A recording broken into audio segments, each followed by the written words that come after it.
सोलापूर जिल्हा परिषदेत स्वीकृत सदस्यांच्या जागांवरून राजकीय हालचालींना वेग आला आहे.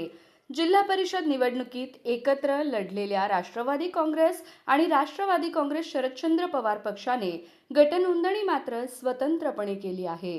माळशिरसमधील राष्ट्रवादी काँग्रेस शरदचंद्र पवार पक्षाच्या 5 विजयी सदस्यांनी जिल्हाधिकाऱ्यांकडे स्वतंत्र गटनोंदणी केली असून गटनेतेपदी अर्जुनसिंह मोहिते पाटील तर उपगटनेतेपदी गौतम माने यांची निवड करण्यात आली आहे.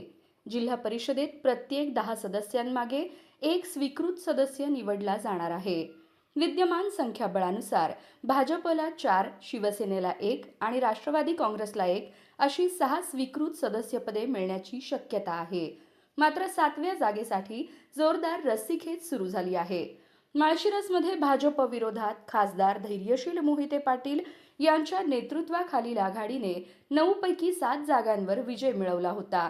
आता विविध आघाड्यांनी राजकीय गणित जुळविल्यास 7व्या स्वीकृत जागेवर दावा मजबूत होऊ शकतो. त्यामुळे 7वी जागा नेमकी कोणाच्या वाट्याला जाणार याकडे जिल्ह्याचे लक्ष लागले आहे.